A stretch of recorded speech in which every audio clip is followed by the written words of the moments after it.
पुराने समय की बात है। अलकापुरी राज्य के पास ही एक बड़ा सा जंगल था। उस जंगल में एक पेड़ था जिस पर एक नीलकंठ और नीलकंठ की पत्नी रहते थे। दोनों के बीच बड़ा ही गहरा प्रेम था। वे दोनों उस पेड़ पर प्रेम पूर्वक रहते थे। एक दिन की बात है, नीलकंठ की पत्नी भोजन की तलाश में जंगल में घूमने लगी। काफी देर शिकार ढूंढने के बाद भी जब उसे कुछ न मिला तो उसे एक गोबर खाने वाला कीड़ा दिखाई दिया जो देखने में बहुत ही बड़ा था। नीलकंठ की पत्नी ने सोचा कि आज मुझे भोजन में कुछ मिला तो नहीं है, तो क्यों ना इस कीड़े को ही खा लिया जाए। इतना सोचने के बाद नीलकंठ की पत्नी उस कीड़े के पास जाती है और जैसे ही वो उस कीड़े को अपना शिकार बनाने वाली होती है कि वो गोबर का कीड़ा एक मनुष्य के रूप में बदल जाता है। उसने देखा कि कीड़ा एक दिव्य राजा के रूप में परिवर्तित हो जाता है। ये देखकर वो नीलकंठ की पत्नी बड़ी हैरान थी। राजा तो वहां से चला गया। फिर नीलकंठ की पत्नी भी किसी तरह से भोजन की व्यवस्था करके अपने पेड़ पर वापस लौट गई। नीलकंठ की पत्नी ये बात अपने पति नीलकंठ से कहती है, स्वामी, आज मैंने जंगल में बड़ी ही विचित्र घटना देखी जिसे देखकर मैं बहुत आश्चर्यचकित हूं। नीलकंठ ने पूछा, प्रिय, तुमने ऐसा क्या देख लिया जिसे तुम विचित्र बता रही हो? नीलकंठ की पत्नी कहती है, स्वामी, आज मैंने एक जगह पर एक बड़े ही विशाल शरीर वाला कीड़ा देखा। मैं कीड़े को भोजन बनाने के लिए जैसे ही आगे बढ़ी तो वो कीड़ा एक राजा के रूप में बदल गया।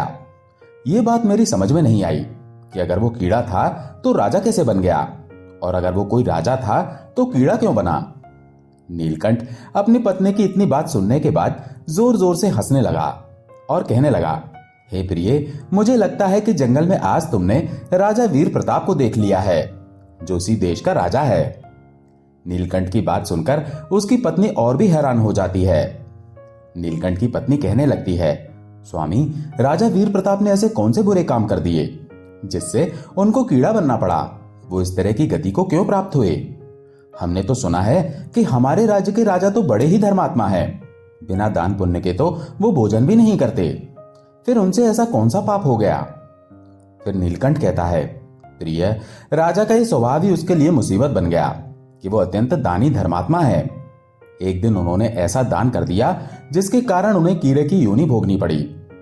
तब नीलकंठ की पत्नी कहने लगी, हे स्वामी, मेरी समझ में कुछ भी नहीं आया। मुझे विस्तार से समझाइए कि राजा वीर प्रताप के साथ ऐसा कैसे हो गया। नीलकंठ बोला, प्रिय, ध्यान से सुनो कि इतना दान धर्म करने वाला राजा कीट योनि को कैसे प्राप्त हुआ। प्राचीन समय की बात है। इस प्रसिद्ध नगरी अलकापुरी में एक महादानी राजा वीर प्रताप राज करते थे। राजा वीर प्रताप इतने दानी राजा थे कि जब तक अपने द्वार पर आए हुए भूखे भिखारी और याचकों को भोजन नहीं करा देते थे तब तक स्वयं भी भोजन नहीं करते थे। ये उनका रोज का नियम था। पूरे राज्य में उनकी खूब प्रशंसा होती थी। वो राजा बहुत ही दानवीर था, परंतु उसके दान धर्म करने का भी एक नियम था। वो एक निश्चित समय तक ही दान करता था। वीर प्रताप सुबह से ही दान देना शुरू कर देता था और सूर्य के अस्त होने तक ही दान दिया करता था। सूर्य अस्त होने के बाद यदि कोई उसके पास दान मांगने के लिए आता तो राजा उसे दान नहीं देता था, बल्कि अगले दिन आने के लिए कहता था। राजा की ख्याति धीरे धीरे देश विदेश में फैल चुकी थी। अब तो हर रोज उसके द्वार पर याचकों की भीड़ लगी रहती थी। वे प्रत्येक दिन दोनों हाथों में जितनी स्वर्ण मुद्राएं आती थी उतना धन दान में दे देते थे। सभी याचक राजा की जय जयकार करते हुए चले जाते थे। इस राज्य के एक छोटे से गांव में जंगल के पास एक गरीब ब्राह्मण निवास करता था। वो ब्राह्मण बड़ा ही तपस्वी था। उसकी पत्नी और वो दोनों ही बड़ी कठिनाई से जीवन बिता रहे थे। दोनों की स्थिति बड़ी ही दयनीय थी, परंतु वो ब्राह्मण कहीं पर भी भिक्षा मांगने के लिए नहीं जाता था। उसे अपनी मेहनत से जो कुछ भी मिल जाता उसी को खाकर अपना गुजारा कर रहा था। जो समय उसके पास बच जाता उसे वो ईश्वर की भक्ति में लगा देता। एक दिन ब्राह्मण की पत्नी ने अपने पड़ोसियों के मुंह से सुना था कि राजा वीर प्रताप एक बहुत ही दानी राजा है। ब्राह्मणी पड़ोसन से ये बात सुनकर आई और अपने पति से कहने लगी, हे स्वामी, मैंने सुना है कि राजा वीर प्रताप बहुत ही दानी राजा है। उनके द्वार से आज तक कोई निराश लौटकर नहीं गया है, तो क्यों ना आप भी महाराज के द्वार पर जाओ और उनसे दान लेकर आओ। राजा जो भी धन हमें देंगे उससे हमारी गरीबी मिट जाएगी। ये बात जब ब्राह्मण ने सुनी तो कहने लगा, प्रिय, मेरी जिंदगी आधे से ज्यादा तो बीत चुकी है और अब आधी ही जिंदगी शेष बची है। वो भी जैसे तैसे काट लूंगा, लेकिन मैं किसी के द्वार पर हाथ फैलाने नहीं जाऊंगा। तब ब्राह्मणी बोली, स्वामी, आप कैसी बातें करते हो? जब राज्य का राजा दान दे रहा है तो प्रजा को दान लेने में कोई बुराई नहीं है। और फिर हम तो ब्राह्मण हैं, हमारा तो धर्म है भिक्षा लेना। मैं चाहती हूं कि आप राजा के पास अवश्य जाओ ताकि हमारे परिवार का पालन पोषण अच्छी तरह से हो सके। ये बात जब ब्राह्मण ने सुनी तो वो कहने लगा, ठीक है, यदि तुम चाहती हो तो मैं अवश्य राजा के दरबार में जाऊंगा। पत्नी के कहने पर ब्राह्मण राजा वीर प्रताप के दरबार की तरफ चल पड़ा। संध्या का समय हो चुका था। चलते चलते अंधेरा छाने लगा था। इधर राजा वीर प्रताप के दान करने का एक नियम था। उसके दरबार में दिन के समय जितने भी याचक आए थे वो उन सभी को दान दे चुका था। अब राजा के दान देने का समय समाप्त हो चुका था। इधर ब्राह्मण बड़ी दूर से पैदल चलकर राजा के पास आया था, लेकिन उसके पहुंचने से पहले ही सूर्यास्त हो चुका था। अब राजा दान देना बंद कर चुका था। सभी को दान देने के बाद जब राजा महल की तरफ जा रहा था कि तभी ब्राह्मण उसके सामने आ गया और कहने लगा, हे महाराज, मैंने सुना है कि आप हर दिन गरीबों को दान देते हो। मैं भी एक गरीब ब्राह्मण हूं। मैं काफी दूर से चलकर आपके पास आया हूं। कृपया मुझे भी दान दीजिए। सूर्यास्त के बाद ब्राह्मण को अपने पास आया हुआ देखकर राजा कहने लगा, ब्राह्मण देव, मुझे क्षमा कीजिए। मेरा एक नियम है कि मैं सूर्यास्त होने के बाद दान नहीं देता हूं। आप मेरे पास सूर्यास्त के बाद आए हो, इसलिए अब आप वापस लौट जाइए और सुबह मेरे पास आइएगा। कल जब आप मेरे पास आओगे तो मैं आपको आज का भी और कल का भी दोनों दिनों का दान दे दूंगा। ब्राह्मण थोड़ा जिद्दी स्वभाव का था। वो राजा से परिचित नहीं था तो कहने लगा, हे महाराज, मुझे आज ही दान दे दीजिए। मैं कल का इंतजार नहीं करूंगा। रोज रोज आपके यहां दान लेने के लिए मैं नहीं आ सकता।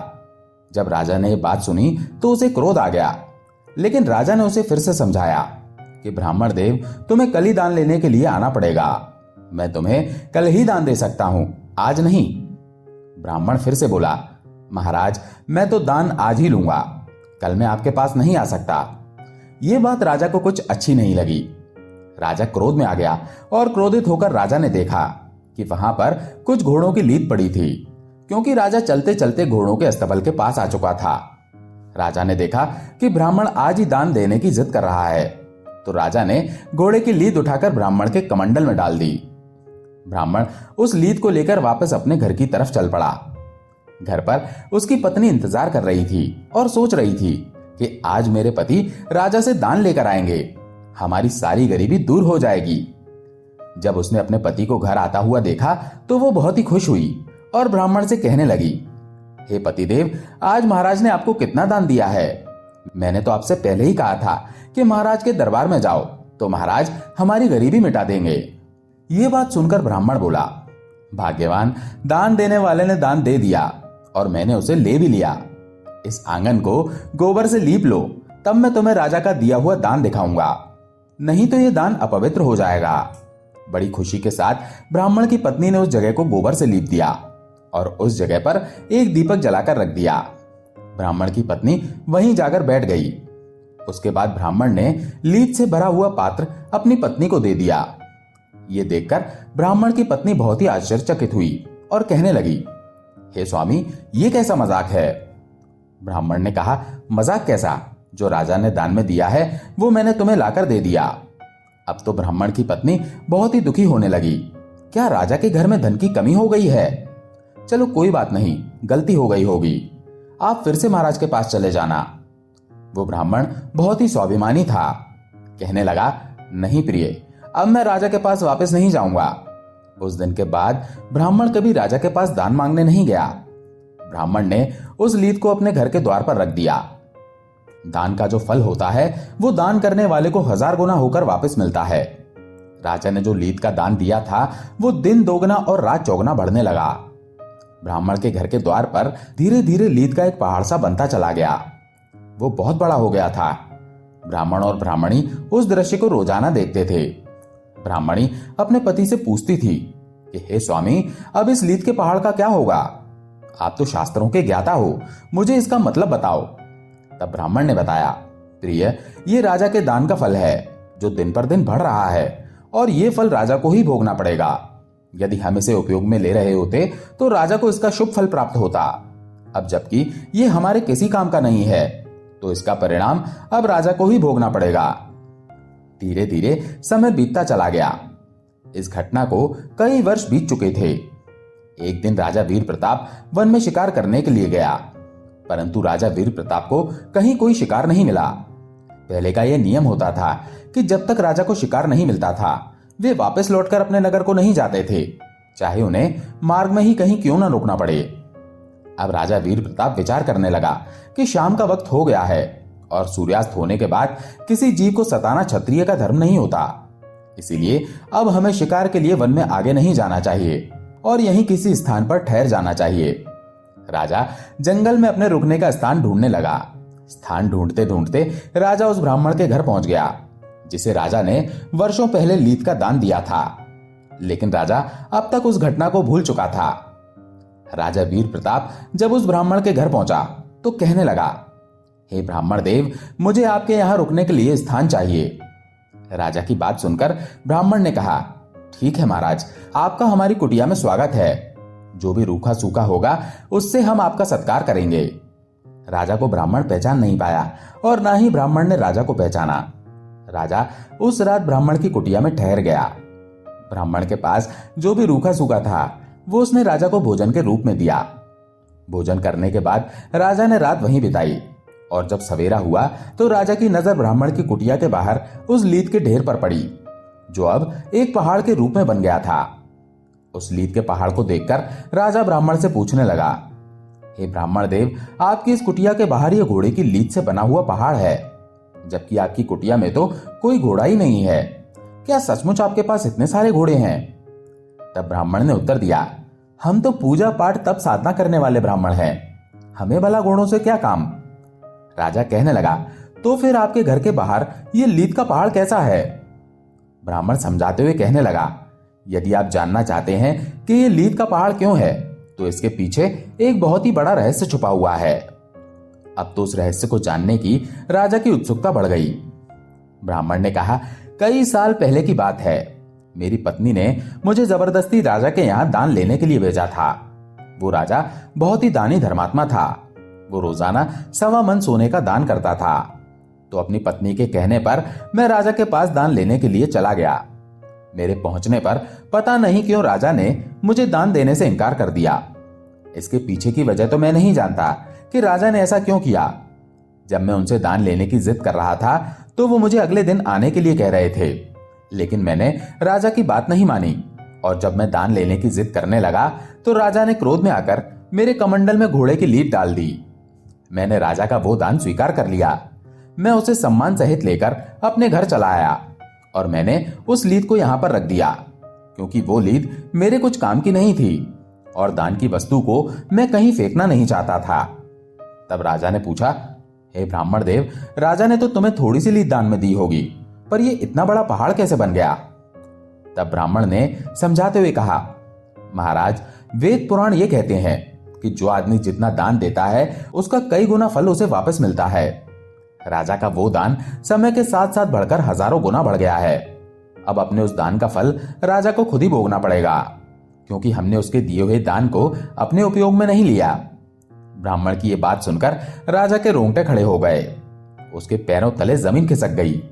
राजा तो इस बात को भूल चुका था, लेकिन ब्राह्मण के बताने पर राजा को वे सारी बातें याद आ गईं।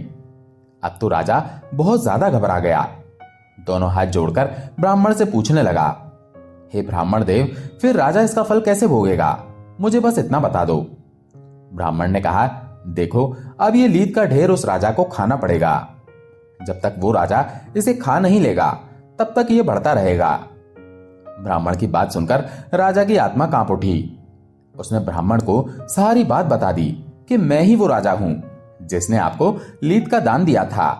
अब आप मुझे क्षमा करें और मुझे केवल इतना बता दें कि मेरा उद्धार कैसे होगा। मैं इतने विशाल लीद के पहाड़ को कैसे खा पाऊंगा? इससे बचने का कोई उपाय तो होगा। जब राजा ने अपनी पहचान बताई तो ब्राह्मण ने भी राजा को पहचान लिया। ब्राह्मण ने कहा, यदि आप ही वो राजा हो तो उसका परिणाम आपको ही भोगना पड़ेगा। क्योंकि दान देने वाला यदि किसी ऐसी वस्तु का दान देता है जो वस्तु अनुपयोगी है या खाने के योग्य नहीं है, जिस वस्तु को दान में दिया जा रहा है वो दान पाने वाले के किसी काम की नहीं है, तो दान देने वाली वस्तु का फल व्यर्थ जाता है। लेकिन तुमने मुझे जानबूझकर ऐसी वस्तु दान में दी थी जिसका फल अब बढ़कर 1000 गुना हो गया है। अब इसका फल आपको ही भोगना पड़ेगा। यह सुनकर राजा उस ब्राह्मण के चरणों में गिर गया और कहने लगा, हे ब्राह्मण देव, अब आप ही मुझे कोई उपाय बताइए कि मेरा ये पाप कैसे नष्ट हो सकता है। ब्राह्मण ने कहा, हे राजन, यदि तुम इस लीद को खाने से बचना चाहते हो तो एक दूसरा उपाय मैं तुम्हें बता सकता हूं।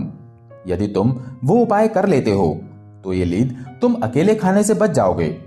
इसमें फिर बहुत सारे हिस्सेदार बन जाएंगे। तब ब्राह्मण ने उपाय बताते हुए कहा, हे राजन, यदि आप अपनी निंदा स्वयं ही करवाओ तो जितनी तुम्हारे देश में तुम्हारी निंदा होगी उतनी ही लीद घटकर कम हो जाएगी। तब राजा बोला, हे ब्राह्मण देव, मेरी निंदा भला कौन करेगा? मैंने निंदा जैसे काम तो किए ही नहीं है। मैं तो एक दानी राजा हूं, लोग मेरी प्रशंसा करते हैं। तब ब्राह्मण ने कहा, तुम एक काम करो, तुम्हारे जो कुल पुरोहित हैं उनकी एक परम सुंदर कन्या है, तुम उनके घर जाओ और उनकी कन्या का हाथ पकड़कर जबरदस्ती अपने घर ले आओ और उनके मांगने पर भी कन्या को वापस मत लौटाना। इस प्रकार पूरे राज्य में तुम्हारी निंदा होनी शुरू हो जाएगी। लेकिन इस बात का ध्यान रखना कि उस कन्या के प्रति तुम्हारी नजर गंदी नहीं होनी चाहिए, नहीं तो बहुत बड़े पाप में गिर जाओगे। तुम उस कन्या को बेटी के रूप में लेकर आना, लेकिन ये बात किसी से मत कहना कि तुम उसे बेटी बनाकर ले जा रहे हो। कन्या को ले जाकर तुम अपनी रानी के पास छोड़ देना और उससे कहना कि वो उसे बेटी की तरह ही पाले पोसे। प्रजा के लोग समझेंगे कि तुमने बहुत ही गलत काम किया है। राजा को यह उपाय समझ में आ गया। राजा बड़ा हताश था। वो उस लीद के ढेर को देखकर व्याकुल हो रहा था। अब तो राजा अपने राज्य को लौटा और राज्य में आकर वो सीधा अपने कुल पुरोहित के घर पहुंच गया। कुल पुरोहित ने जब राजा को अपने घर पर आया देखा तो राजा का चेहरा बड़ा ही उदास था। कुल पुरोहित ने पूछा, हे राजन, आप इतने उदास क्यों हैं? तब राजा ने कहा, गुरुदेव, आप अपनी बेटी को बुलाइए, मुझे उससे कुछ काम है। गुरुजी ने सोचा कि राजा हैं, शायद कुछ इनाम देंगे, हो सकता है कुछ जरूरी बातें पूछनी होंगी। उन्होंने अपनी पुत्री को आवाज लगाई। जैसे ही गुरु की बेटी बाहर आई तो राजा ने फौरन उसका हाथ पकड़ा और पुरोहित को धक्का देकर उनकी बेटी को रथ में बिठाकर अपने महल में ले आया। बेचारा पुरोहित अपनी बेटी के लिए गिड़गिड़ा रहा था, महाराज, आप ये क्या कर रहे हैं? ये अन्याय है। लेकिन राजा ने उनकी एक ना सुनी और वे चुपचाप उनकी कन्या को लेकर अपने महल में पहुंच गया। महल में पहुंचकर उसने अपनी रानी से कहा, महारानी, ये हमारी पुत्री है, इसको कोई कष्ट नहीं होना चाहिए। इसे बड़े प्रेम से पुत्री की तरह रखना और ये बात तुम्हें बाहर किसी को नहीं बतानी। रानी ने पूछा, महाराज, आप इसे लेकर क्यों आए हैं? ये आपके गुरु की बेटी है। तब राजा ने कहा, समय आने पर तुम्हें बता देंगे कि हम इसे क्यों लेकर आए हैं। तुम चुपचाप तमाशा देखती जाओ। बस इतना समझ लो, जो मैं कर रहा हूं अपने उद्धार के लिए कर रहा हूं। जब राजा अपने गुरु की कन्या को अपने महल में लेकर आ रहा था तो पूरे नगर के लोगों ने उसे देखा था। उस समय तो किसी ने कुछ नहीं कहा, लेकिन धीरे धीरे राजा की बुराई होनी शुरू हो गई। पूरे राज्य के लोग राजा की निंदा करने लगे कि हमारा राजा तो बहुत ही भ्रष्ट व्यक्ति है, जिसने अपनी गुरु की बेटी को पत्नी बनाकर जबरदस्ती अपने महल में रखा है। ये राजा तो बहुत ही नीच है, ये लोगों को दान देकर केवल दिखावा कर रहा है। इस प्रकार पूरे नगर में राजा की बुराई होने लगी। सब लोगों का यही कहना था कि ऐसे राजा का क्या भरोसा जो अपने गुरु का ही नहीं हुआ। इधर राज्य के नगर में जैसे जैसे राजा की निंदा हो रही थी, वैसे वैसे ब्राह्मण के घर के द्वार पर वो लीद का ढेर कम होता जा रहा था। जो लोग राजा की निंदा कर रहे थे वो लीद के उस ढेर में राजा के हिस्सेदार बनते जा रहे थे। लीद का ढेर बहुत ही कम हो गया और जितनी लीद राजा ने दान में दी थी उतना ही ढेर वहां पर रह गया। राजा जब कुछ दिनों के बाद वहां आया तो देखा कि ब्राह्मण के घर के आगे लीद का ढेर तो अब थोड़ा सा ही बचा है, परंतु नगर में राजा का यह हाल हो गया था कि राजा जिस भी रास्ते से गुजरता लोग उसे घृणा की दृष्टि से देखते थे। एक दिन राजा जब उस ब्राह्मण के द्वार पर पहुंचा तो उसने देखा कि लीद का ढेर केवल उतना ही बचा था जितना उसने दान में दिया था। ये देखकर राजा बहुत ही खुश हुआ। वो ब्राह्मण के चरणों में गिर पड़ा और बोला, आपने पहाड़ जैसी लीद का ढेर तो कम करवा दिया।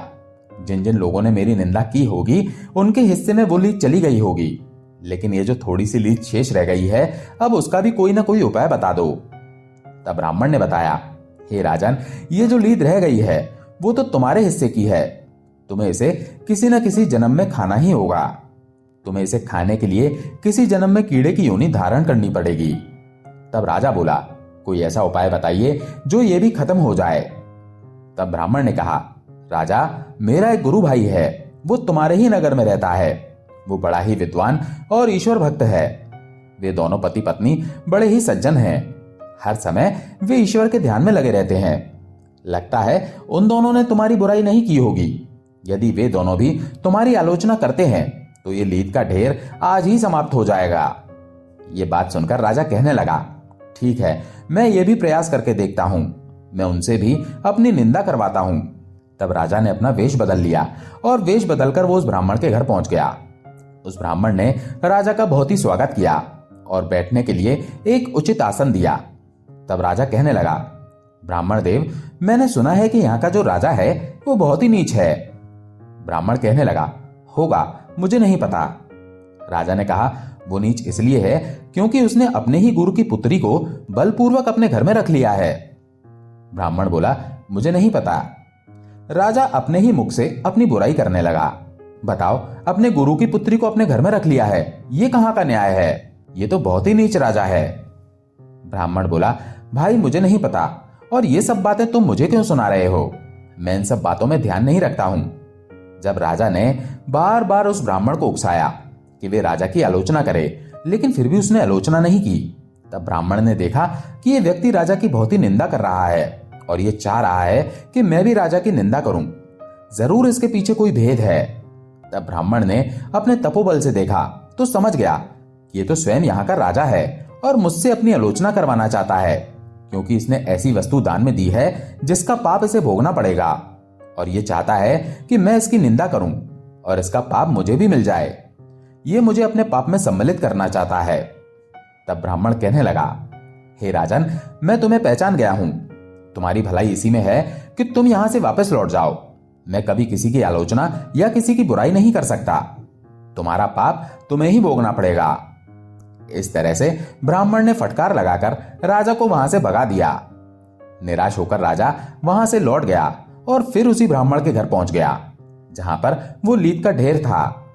ब्राह्मण के चरणों में गिरकर राजा कहने लगा, ब्राह्मण देव, क्या अब इसका कोई और उपाय नहीं है? तब ब्राह्मण ने कहा, राजन, अगर ये उपाय भी नहीं चला, समझ लो कि ये सब अब तुम्हें ही खाना पड़ेगा, चाहे जैसे भी खाओ। राजा कहने लगा, ब्राह्मण देव, यदि मैंने इसके लिए कोई जन्म धारण किया और तब उसको खाया तो ना जाने कितने जन्मों तक मुझे पाप लगता रहेगा। क्यों ना आप अपने योग बल की शक्ति से मुझे कुछ समय के लिए कीट बना दो। कीड़ा बनकर मैं इस लीद के ढेर को खा जाऊंगा। ब्राह्मण कहने लगा, नहीं राजन, मैं तुम्हें कीट नहीं बना सकता। इतनी शक्ति मेरे अंदर नहीं है। ये काम तो विधाता का है। परंतु मैं तुम्हें इतना बता सकता हूं कि इस जन्म में मरने के बाद तुम अगले जन्म में कीट बनोगे, और जब तुम अपने हिस्से की लीद को खा जाओगे तब तुम इस पाप से मुक्त हो जाओगे, क्योंकि तुमने जीवन में कोई पाप नहीं किया है, हमेशा दान दिया है। तुम्हारी गिनती महादानियों में होती है। कीट तो तुम्हें अवश्य ही बनना पड़ेगा, लेकिन ऐसा करते ही तुम अपनी मानव योनि को प्राप्त हो जाओगे। और फिर कुछ दिनों के बाद राजा वीर प्रताप की मृत्यु हो गई। मृत्यु होने के बाद वो उस गोबर खाने वाले कीड़े के रूप में जन्म लेते हैं, और जिस जगह पर वो लीद पड़ी हुई थी उसी जगह पर वो कीड़ा जाकर लीद खाने लगा। धीरे धीरे समय बीतने के साथ वो इस लीद को खा गया। उस लीद को खाते खाते वो बहुत बड़ा हो गया और उसने अपने हिस्से की सारी लीद समाप्त कर दी। उस लीद के जब कुछ ही कण बाकी थे और वो उन्हीं को खा रहा था, तभी नीलकंठ की पत्नी की नजर उस पर पड़ी। इसके बाद नीलकंठ पक्षी ने यह सारी कहानी अपनी पत्नी को सुनाने के बाद कहा, प्रिय, और जब तुमने उसे देखा और उसे खाने के लिए आगे बढ़ी तो उस समय उसका श्राप समाप्त हो चुका था और वो मनुष्य रूप में प्रकट हो गया और दिव्य रूप धारण कर स्वर्ग को चला गया। नीलकंठ ने कहा, हे प्रिय, जरूर तुमने उस राजा वीर प्रताप को देख लिया होगा जिसने क्रोध में आकर एक ब्राह्मण को लीद दान में दे दी थी। जिसके कारण वो एक कीड़े की योनि में पैदा हुआ। हमारे वेद और शास्त्रों में लिखा है कि जो व्यक्ति क्रोध में आकर दान देता है, परिहासवश दान देता है, अहंकारवश दान देता है, वो हमेशा पाप का भागी होता है। दोस्तों, आपको ये कहानी अच्छी लगी हो तो लाइक और कमेंट जरूर करें और इसी तरह की मजेदार कहानियां पढ़ने और सुनने के लिए चैनल को सब्सक्राइब करें। धन्यवाद।